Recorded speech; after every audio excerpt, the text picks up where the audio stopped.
Chapter 2. Jonathan Harker's Journal. Continued. May 5th. I must have been asleep, for certainly, if I had been fully awake, I must have noticed the approach to such a remarkable place. In the gloom the courtyard looked of considerable size, and as several dark ways led from it under great round arches, it perhaps seemed bigger than it really is. I have not yet been able to see it by daylight. When the caleche stopped, the driver jumped down and held out his hand to assist me to alight. Again, I could not but notice his prodigious strength. His hand actually seemed like a steel vice that could have crushed mine if he had chosen.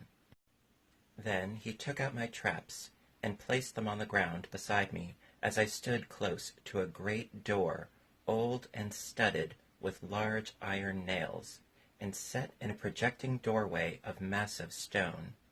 I could see even in the dim light that the stone was massively carved, but that the carving had been much worn by time and weather.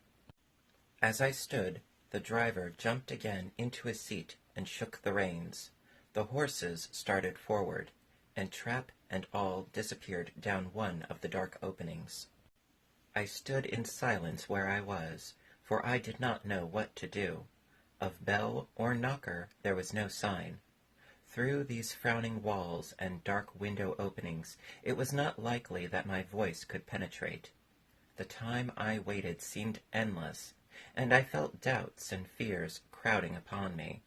What sort of place had I come to, and among what kind of people? What sort of grim adventure was it on which I had embarked? Was this a customary incident in the life of a solicitor's clerk sent out to explain the purchase of a London estate to a foreigner? Solicitor's clerk. Mina would not like that. Solicitor, for just before leaving London I got word that my examination was successful, and I am now a full-blown solicitor. I began to rub my eyes and pinch myself to see if I were awake. It all seemed like a horrible nightmare to me, and I expected that I should suddenly awake and find myself at home, with the dawn struggling in through the windows, as I had now and again felt in the morning after a day of overwork. But my flesh answered the pinching test, and my eyes were not to be deceived. I was indeed awake, and among the Carpathians. All I could do now was to be patient, and to wait the coming of the morning. Just as I had come to this conclusion, I heard a heavy step approaching behind the great door, and saw through the chinks the gleam of a coming light. Then there was the sound of rattling chains, and the clanking of massive bolts drawn back. The key was turned with the loud, grating noise of long disuse, and the great door swung back. Within stood a tall old man, clean-shaven save for a long white mustache, and clad in black from head to foot, without a single speck of color about him anywhere. He held in his hand an antique silver lamp, in which the flame burned without chimney or globe of any kind, throwing long, quivering shadows as it flickered in the draught of the open door. The old man motioned me in with his right hand with a courtly gesture, saying in excellent English, but with a strange intonation, "Welcome to my house. Enter freely and of your own will." He made no motion of stepping to meet me, but stood like a statue, as though his gesture of welcome had fixed him into stone. The instant, however, that I had stepped over the threshold, he moved impulsively forward, and holding out his hand, grasped mine with a strength which made me wince, an effect which was not lessened by the fact that it seemed as cold as ice, more like the hand of a dead than of a living man. Again he said, "Welcome to my house. Come freely, go safely, and leave something of the happiness you bring." The strength of the handshake was so much akin to that which I had noticed in the driver, whose face I had not seen, that for a moment I doubted if it were not the same person to whom I was speaking. So, to make sure, I said interrogatively, Count Dracula?" He bowed in a courtly way as he replied, "I am Dracula." "And I bid you welcome, Mr. Harker, to my house. Come in. The night air is chill, and you must need to eat and rest." As he was speaking, he put the lamp on a bracket on the wall, and stepping out, took my luggage. He had carried it in before I could forestall him. I protested, but he insisted. "Nay, sir, you are my guest. It is late, and my people are not available. Let me see to your comfort myself."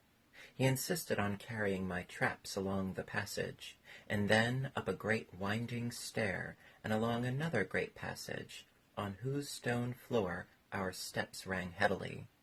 At the end of this he threw open a heavy door, and I rejoiced to see within a well-lit room in which a table was spread for supper, and on whose mighty hearth a great fire of logs flamed and flared. The Count halted, putting down my bags, closed the door, and crossing the room opened another door, which led into a small octagonal room lit by a single lamp, and seemingly without a window of any sort. Passing through this, he opened another door, and motioned me to enter. It was a welcome sight, for here was a great bedroom, well lighted and warmed with another log fire, which sent a hollow roar up the wide chimney. The Count himself left my luggage inside and withdrew, saying, before he closed the door, "You will need, after your journey, to refresh yourself by making your toilet.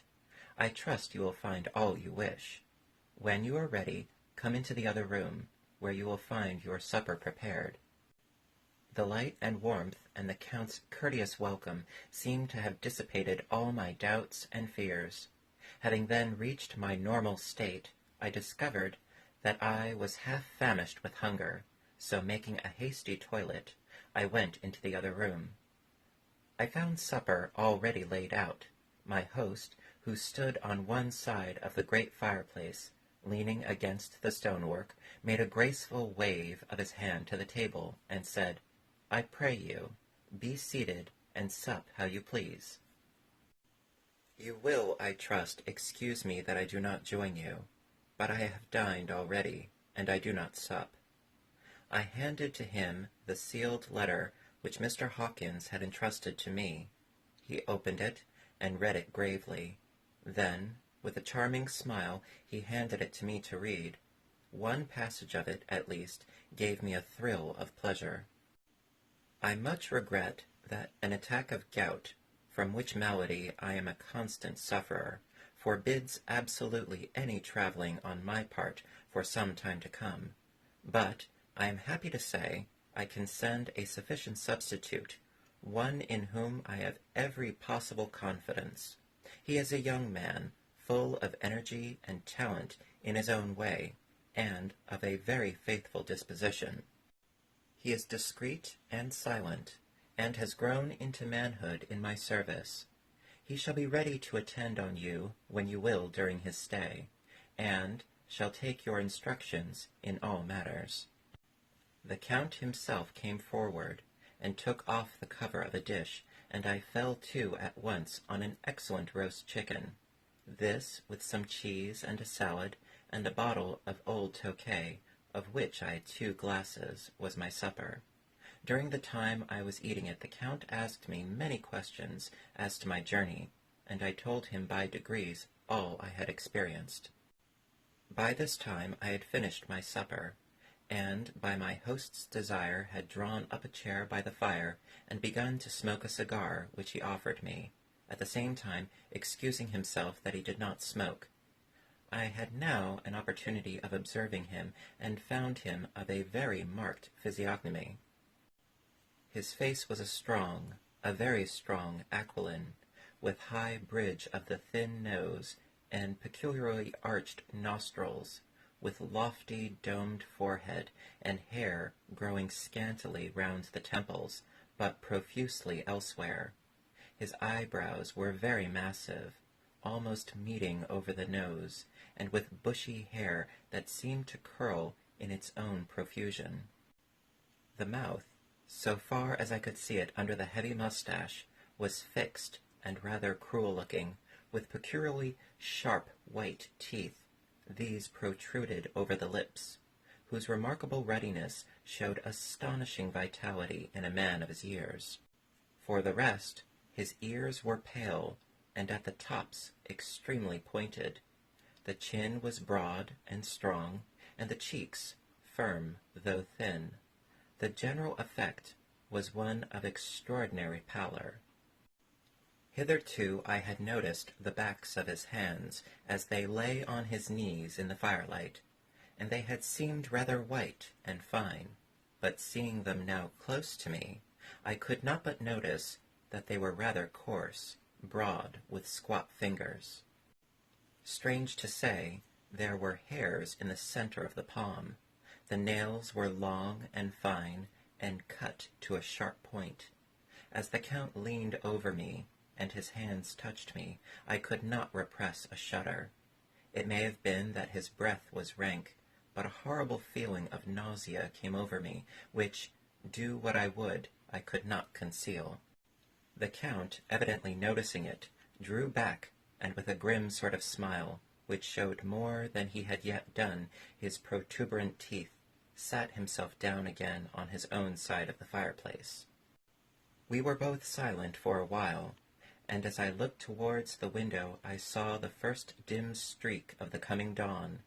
There seemed a strange stillness over everything, but as I listened I heard, as if from down below in the valley, the howling of many wolves. The Count's eyes gleamed, and he said, "Listen to them, the children of the night. What music they make!"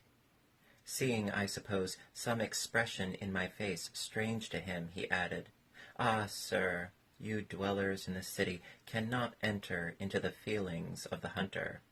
Then he rose and said, "But you must be tired. Your bedroom is all ready, and tomorrow you shall sleep as late as you will. I have to be away till the afternoon, so sleep well and dream well." And, with a courteous bow, he opened for me himself the door to the octagonal room, and I entered my bedroom. I am all in a sea of wonders. I doubt, I fear, I think strange things which I dare not confess to my own soul. God keep me, if only for the sake of those dear to me. May 7th. It is again early morning, but I have rested and enjoyed the last 24 hours. I slept till late in the day, and awoke of my own accord. When I had dressed myself, I went into the room where we had supped, and found a cold breakfast laid out, with coffee kept hot by the pot being placed on the hearth. There was a card on the table, on which was written, "I have to be absent for a while. Do not wait for me. D." So I set to, and enjoyed a hearty meal. When I had done, I looked for a bell, so that I might let the servants know I had finished, but I could not find one. There are certainly odd deficiencies in the house, considering the extraordinary evidences of wealth which are around me. The table service is of gold, and is so beautifully wrought that it must be of immense value. The curtains and upholstery of the chairs and sofas, and the hangings of my bed, are of the costliest and most beautiful fabrics, and must have been of fabulous value when they were made, for they are centuries old, though in excellent order. I saw something like them in Hampton Court, but they were worn and frayed and moth-eaten. But still in none of the rooms is there a mirror.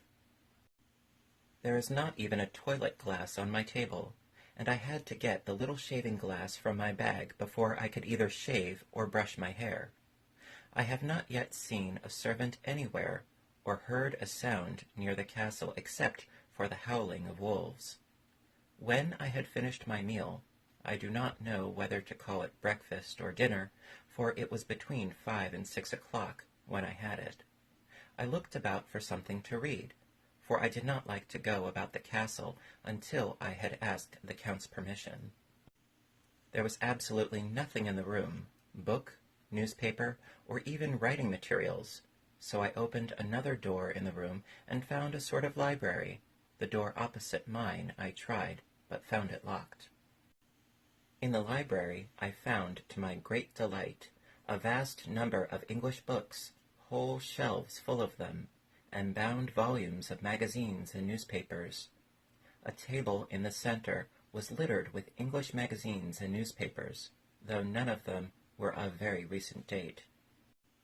The books were of the most varied kind: history, geography, politics, political economy, botany, geology, law, all relating to England and English life and customs and manners. There were even such books of reference as the London Directory, the Red and Blue books, Whitaker's Almanac, the Army and Navy lists, and, it somehow gladdened my heart to see it, the Law List. Whilst I was looking at the books, the door opened, and the Count entered. He saluted me in a hearty way, and hoped that I had had a good night's rest. Then he went on. "I am glad you found your way in here, for I am sure there is much that will interest you. These friends," and he laid his hand on some of the books, "have been good friends to me, and for some years past, ever since I had the idea of going to London, having given me many, many hours of pleasure. Through them I have come to know your great England, and to know her is to love her. I long to go through the crowded streets of your mighty London, to be in the midst of the whirl and rush of humanity, to share its life, its change, its death, and all that makes it what it is. But alas, as yet I only know your tongue through books. To you, my friend, I look that I know it to speak." "But, Count," I said, "you know and speak English thoroughly." He bowed gravely. "I thank you, my friend, for your all too flattering estimate, but yet I fear that I am but a little way on the road I would travel. True, I know the grammar and the words, but yet I know not how to speak them." "Indeed," I said, "you speak excellently." "Not so," he answered. "Well I know that, did I move and speak in your London, none there are who would not know me for a stranger. That is not enough for me. Here I am noble, I am boyar, the common people know me, and I am master. But a stranger in a strange land, he is no one. Men know him not, and to know not is to care not for. I am content if I am like the rest, so that no man stops if he sees me, or pause in his speaking if he hears my words to say, 'Ha ha, a stranger!' I have been so long master that I would be master still, or at least that none other should be master of me. You come to me not alone as agent of my friend Peter Hawkins, of Exeter, to tell me all about my new estate in London.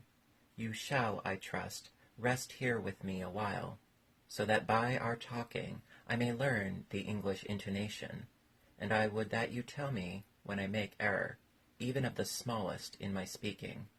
I am sorry that I had to be away so long today, but you will, I know, forgive one who has many important affairs in hand." Of course I said all I could about being willing, and asked if I might come into that room when I chose. He answered, "Yes, certainly," and added, "You may go anywhere you wish in the castle, except where the doors are locked, where of course you will not wish to go. There is reason that all things are as they are, and did you see with my eyes and know with my knowledge, you would perhaps better understand." I said I was sure of this, and then he went on. "We are in Transylvania, and Transylvania is not England. Our ways are not your ways, and there shall be to you many strange things. Nay, from what you have told me of your experiences already, you know something of what strange things here may be." This led to much conversation, and as it was evident that he wanted to talk, if only for talking's sake, I asked him many questions regarding things that had already happened to me or come within my notice. Sometimes he sheered off the subject, or turned the conversation by pretending not to understand, but generally he answered all I asked most frankly. Then as time went on, and I had got somewhat bolder, I asked him of some of the strange things of the preceding night, as for instance, why the coachman went to the places where we had seen the blue flames. Was it indeed true that they showed where gold was hidden? He then explained to me that it was commonly believed that on a certain night of the year, last night in fact, when all evil spirits are supposed to have unchecked sway, a blue flame is seen over any place where treasure has been concealed. That treasure has been hidden, he went on, in the region through which you came last night. There can be but little doubt, for it was the ground fought over for centuries by the Wallachian, the Saxon, and the Turk. Why, there is hardly a foot of soil in all this region that has not been enriched by the blood of men, patriots, or invaders. In old days there were stirring times, when the Austrian and the Hungarian came up in hordes, and the patriots went out to meet them, men and women, the aged and the children too, and waited their coming on the rocks above the passes, that they may sweep destruction on them with their artificial avalanches. When the invader was triumphant, he found but little, for whatever there was had been sheltered in the friendly soil. But how, said I, can it have remained so long undiscovered, when there is a sure index to it if men will but take the trouble to look? The Count smiled, and as his lips ran back over his gums, the long, sharp, canine teeth showed out strangely, he answered, "Because your peasant is at heart a coward and a fool. Those flames only appear on one night, and on that night no man of this land will, if he can help it, stir without his doors. And, dear sir, even if he did, he would not know what to do. Why, even the peasant that you tell me of, who marked the place of the flame, would not know where to look in daylight, even for his own work. You would not, I dare be sworn, be able to find these places again?" "There you are right," I said. "I know no more than the dead where even to look for them." Then we drifted into other matters. "Come," he said at last, "tell me of London, and of the house which you have procured for me." With an apology for my remissness, I went into my own room to get the papers from my bag. Whilst I was placing them in order, I heard a rattling of china and silver in the next room, and as I passed through, noticed that the table had been cleared and the lamp lit, for it was by this time deep into the dark. The lamps were also lit in the study or library, and I found the Count lying on the sofa reading, of all things in the world, an English Bradshaw's Guide. When I came in, he cleared the books and papers from the table, and with him I went into plans and deeds and figures of all sorts. He was interested in everything, and asked me a myriad questions about the place and its surroundings. He clearly had studied beforehand all he could get on the subject of the neighborhood, for he evidently at the end knew very much more than I did. When I remarked this, he answered, "Well, but my friend, is it not needful that I should? When I go there, I shall be all alone, and my friend Harker Jonathan, nay, pardon me, I fall into my country's habit of putting your patronymic first. My friend Jonathan Harker will not be by my side to correct and aid me. He will be in Exeter, miles away, probably working at papers of the law with my other friend, Peter Hawkins. So, we went thoroughly into the business of the purchase of the estate at Purfleet. When I had told him the facts, and got his signature to the necessary papers, and had written a letter with them ready to post to Mr. Hawkins, he began to ask me how I had come across so suitable a place. I read to him the notes which I had made at the time, and which I inscribe here. At Purfleet, on a by-road, I came across just such a place as seemed to be required, and where was displayed a dilapidated notice that the place was for sale. It is surrounded by a high wall of ancient structure, built of heavy stones, and has not been repaired for a large number of years. The closed gates were of heavy old oak and iron, all eaten with rust. The estate is called Carfax, no doubt a corruption of the old Quatreface, as the house is four-sided, agreeing with the cardinal points of the compass. It contains in all some 20 acres, quite surrounded by the solid stone wall above mentioned. There are many trees on it, which make it in places gloomy, and there's a deep, dark-looking pond or small lake, evidently fed by some springs, as the water is clear and flows away in a fair-sized stream.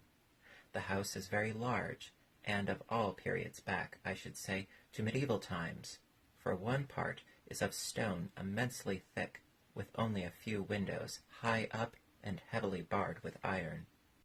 It looks like part of a keep, and is close to an old chapel or church.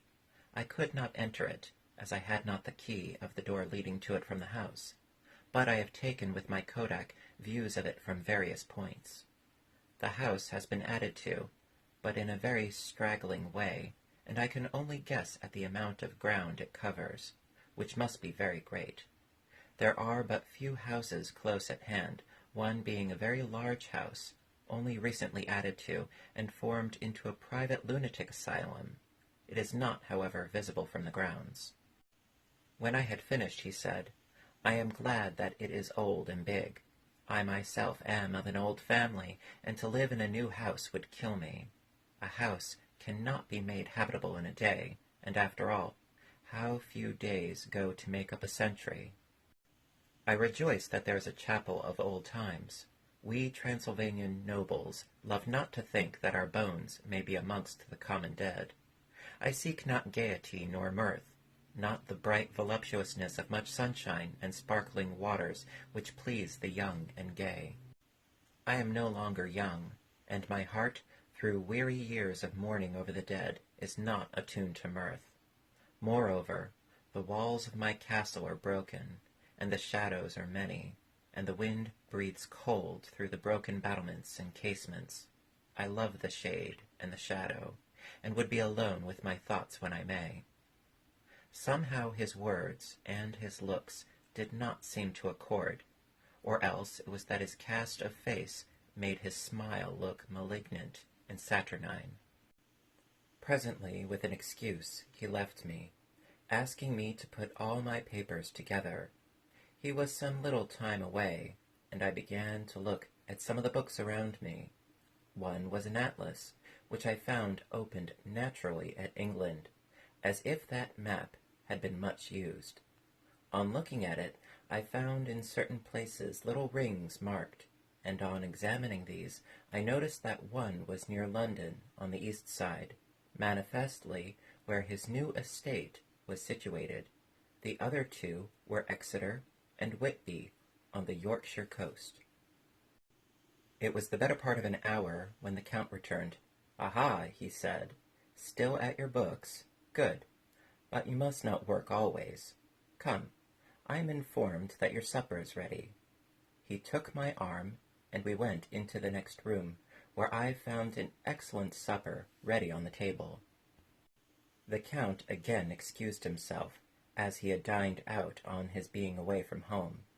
But he sat as on the previous night, and chatted whilst I ate. After supper I smoked, as on the last evening, and the Count stayed with me, chatting and asking questions on every conceivable subject, hour after hour. I felt that it was getting very late indeed, but I did not say anything, for I felt under obligation to meet my host's wishes in every way. I was not sleepy, as the long sleep yesterday had fortified me, but I could not help experiencing that chill which comes over one at the coming of dawn, which is like, in its way, the turning of the tide. They say that people who are near death die generally at the change to the dawn or at the turn of the tide. Anyone who has, when tired, and tied as it were to his post, experienced this change in the atmosphere can well believe it. All at once we heard the crow of a cock coming up with preternatural shrillness through the clear morning air. Count Dracula, jumping to his feet, said, "Why, there is the morning again. How remiss I am to let you stay up so long. You must make your conversation regarding my dear new country of England less interesting. so that I may not forget how time flies by us, and, with a courtly bow, he left me. I went into my own room and drew the curtains, but there was little to notice. My window opened into the courtyard.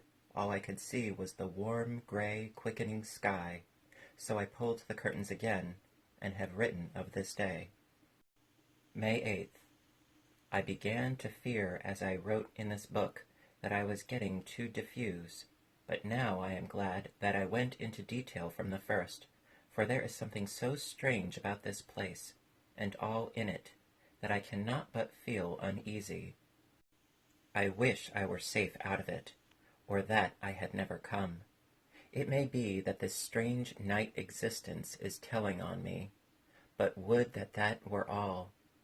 If there were any one to talk to, I could bear it, but there is no one. I have only the Count to speak with, and I fear I am myself the only living soul within the place. Let me be prosaic, so far as facts can be. It will help me to bear up, and imagination must not run riot with me. If it does, I am lost.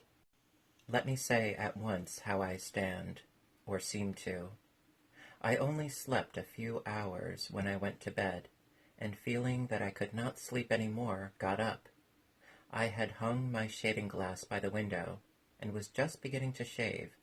Suddenly, I felt a hand on my shoulder, and heard the Count's voice saying to me, "Good morning." I started, for it amazed me that I had not seen him, since the reflection of the glass covered the whole room behind me. In starting, I had cut myself slightly, but did not notice it at the moment. Having answered the Count's salutation, I turned to the glass again to see how I had been mistaken. This time there could be no error, for the man was close to me, and I could see him over my shoulder. But there was no reflection of him in the mirror. The whole room behind me was displayed, but there was no sign of a man in it, except myself. This was startling, and coming on the top of so many strange things was beginning to increase that vague feeling of uneasiness which I always have when the Count is near. But at that instant I saw that the cut had bled a little, and the blood was trickling over my chin. I laid down the razor, turning as I did, so half round to look for some sticking plaster. When the Count saw my face, his eyes blazed with a sort of demoniac fury, and he suddenly made a grab at my throat. I drew away, and his hand touched the string of beads which held the crucifix. It made an instant change in him, for the fury passed so quickly that I could hardly believe that it was ever there. "Take care," he said. "Take care how you cut yourself. It is more dangerous than you think in this country." Then, seizing the shaving-glass, he went on, "And this is the wretched thing that has done the mischief. It is a foul bauble of man's vanity. Away with it." And opening the heavy window with one wrench of his terrible hand, he flung out the glass, which was shattered into 1,000 pieces on the stones of the courtyard far below. Then he withdrew without a word. It is very annoying, for I do not see how I am to shave, unless in my watch-case or the bottom of the shaving-pot, which is, fortunately, of metal. When I went into the dining-room, breakfast was prepared, but I could not find the Count anywhere, so I breakfasted alone. It is strange that as yet I have not seen the Count eat or drink. He must be a very peculiar man.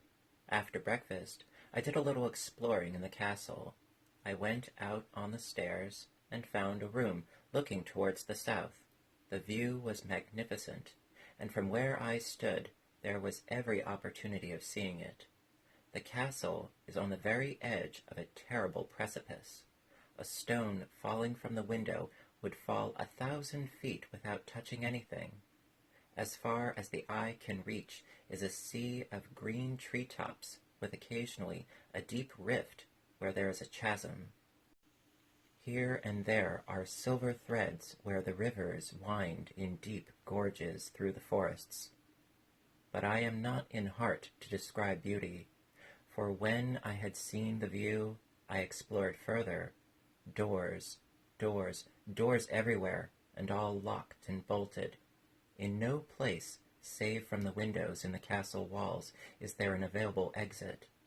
The castle is a veritable prison, and I am a prisoner.